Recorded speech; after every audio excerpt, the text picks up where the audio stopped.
Hello bachcho, let's read this question. And the question says, two statements are given, one labeled assertion A and the other labeled reason R. Select the correct answer to these questions from the codes 1, 2, 3 and 4 as given below. यहाँ पे हमें दो statements दिए हैं, एक statement assertion है और दूसरा स्टेटमेंट उसका रीज़न है। हमें ये देखना है कि ये असर्शन और रीज़न इन चारों कोड में से किस कोड में सही फिट बैठ रहा है।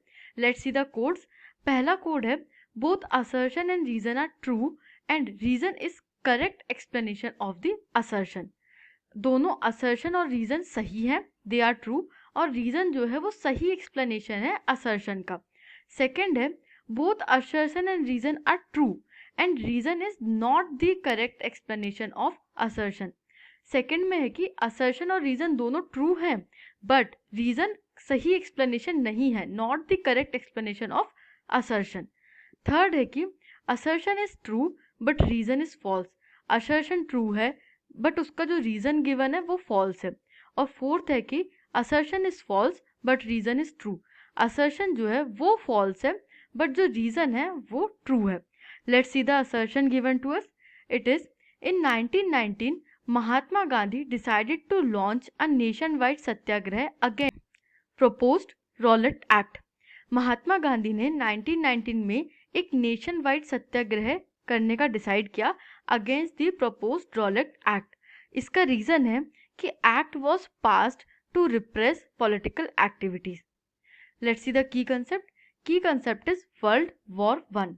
वर्ल्ड वॉर वन के बाद ही इंडिया में रॉलेट एक्ट इंट्रोड्यूस होता है। Let's see our answer. Rowlatt Act was hurriedly passed by Imperial Legislative Council.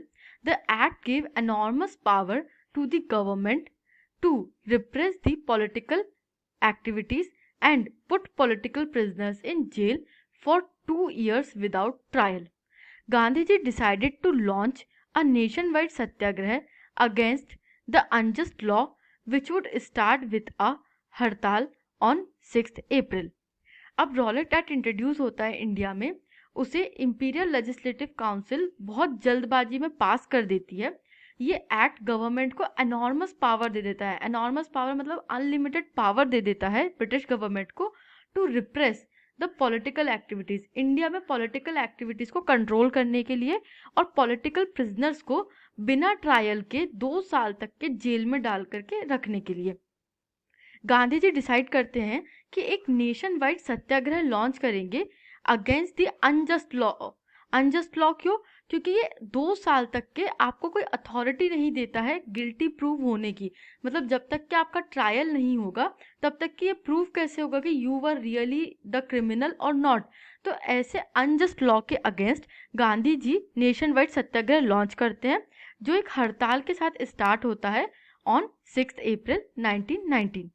So let's see our options. हमारे पास ऑप्शन है कि असर्शन और रीजन दोनों ट्रू है और रीजन करेक्ट एक्सप्लेनेशन है असर्शन का, and hence we can see in our answer. यहाँ पे जो रॉलेट एक्ट है वो हरीडली पास होता है और रॉलेट एक्ट के अगेंस्ट गांधी जी एक नेशन वाइड सत्याग्रह अनाउंस करते हैं। और रीजन ये है कि act was pass to repress the political activities, and yes act was passed to repress the political activities and put political prisoners in jail for 2 years without trial.